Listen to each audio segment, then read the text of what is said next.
Hey everyone, and welcome back to the channel.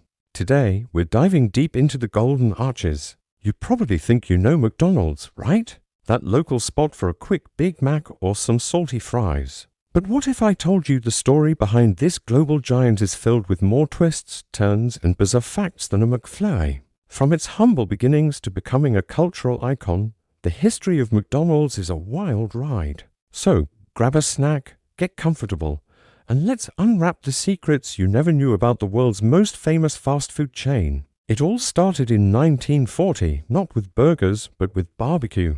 Brothers Dick and Mac McDonald opened their first restaurant in San Bernardino, California. It was a typical drive-in, complete with car hops and a huge menu. But they soon realized that most of their profits came from just a few items: hamburgers, cheeseburgers, and milkshakes. So, in 1948, they did something radical. They shut down their successful restaurant for 3 months and completely reinvented it. They fired the car hops, simplified the menu down to just 9 items, and created what they called the Speedee Service System. This was an assembly line method for cooking and preparing food, designed for maximum efficiency and speed. They were obsessed with it, even drawing out the kitchen layout in chalk on a tennis court to perfect every worker's movement. This was the true birth of fast food as we know it today. Their new system was a massive success.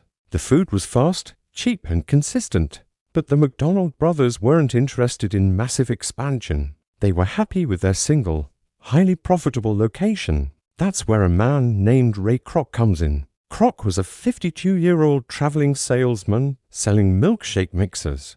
In 1954, he got a massive order for 8 of his multi-mixers from a single restaurant. Intrigued, he drove out to California to see it for himself. What he saw blew his mind. The efficiency, the crowds, the simplicity. He saw a gold mine. He convinced the reluctant brothers to let him franchise their concept. His first McDonald's opened in Des Plaines, Illinois in 1955. And while the brothers were content, Kroc had a vision of McDonald's restaurants dotting the entire country. This is where the story gets a little complicated.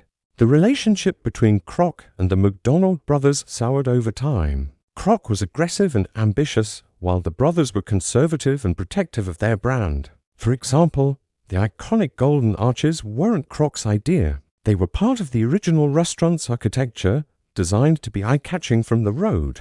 Kroc wanted to change them, but luckily, he was convinced to keep them. Eventually, in 1961, Kroc bought the brothers out for $2.7 million.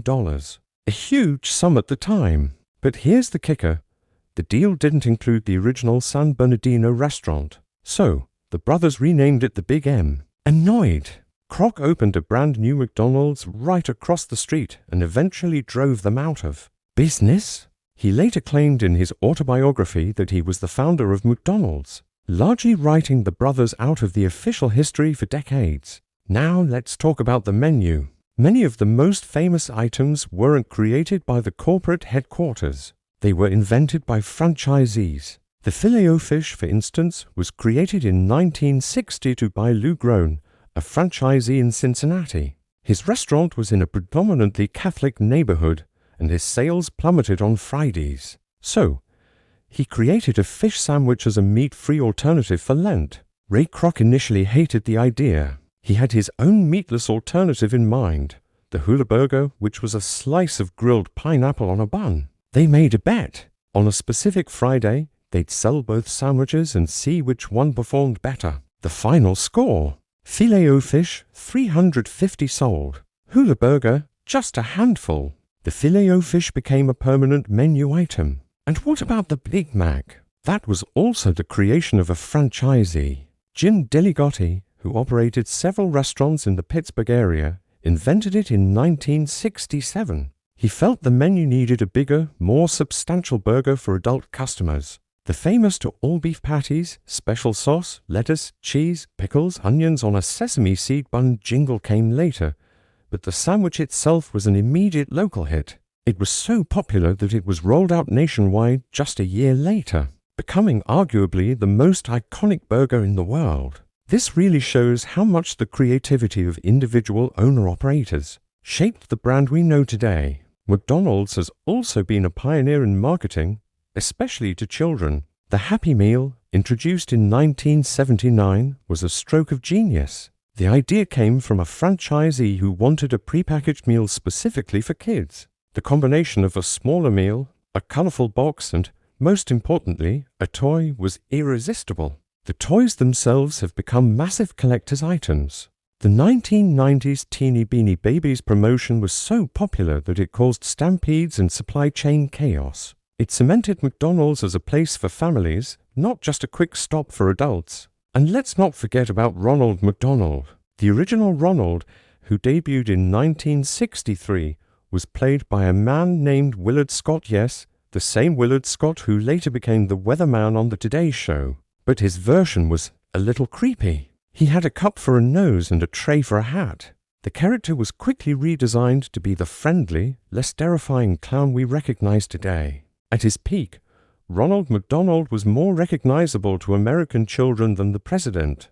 That's the power of branding. Now for some truly global and surprising facts. Did you know that McDonald's is one of the world's largest toy distributors? Thanks to Happy Meals, they hand out more than 1.5 billion toys a year. That's more than Hasbro or Mattel. Also, they're one of the largest real estate companies in the world. Ray Kroc's business model wasn't just about selling burgers, it was about real estate.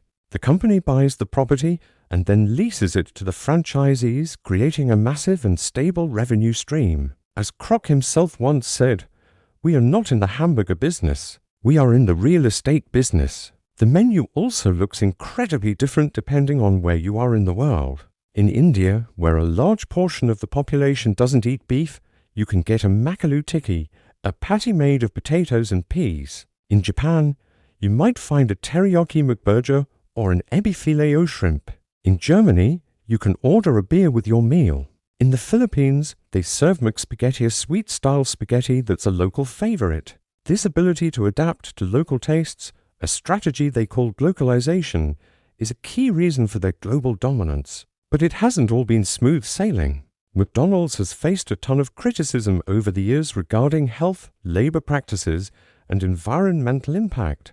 The 2004 documentary Super Size Me was a huge PR nightmare, leading the company to phase out its Super Size option and add healthier choices like salads and apple slices to the menu. They've made significant efforts to change their image, focusing on things like using sustainably sourced coffee and improving the nutritional value of Happy Meals. It is a constant battle to stay relevant and responsible in a world that is increasingly conscious of health and sustainability. Here's another fun fact. The Queen of England technically owns a McDonald's. Well, sort of. The Crown Estate owns a retail park in Slough near Windsor Castle, and on that property, there's a McDonald's drive-through. So, while she probably wasn't popping in for a McRib, she was, in a way, its landlord. And have you ever wondered about the McGold card? It's a mythical card that grants the holder free McDonald's for life. It's real, but incredibly rare. People like Bill Gates and Rob Lowe are rumored to have one. It's the ultimate fast food status symbol.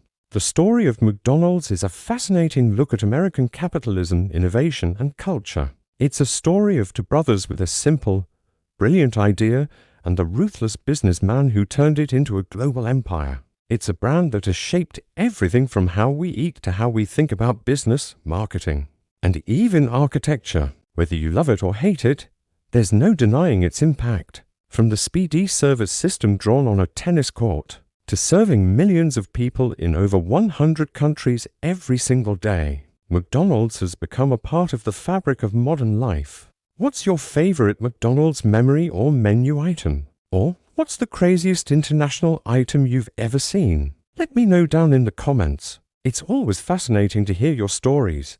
Thanks so much for watching today. If you enjoyed this deep dive, don't forget to hit that like button and subscribe for more stories. Behind the brands you thought you knew. We'll see you in the next one.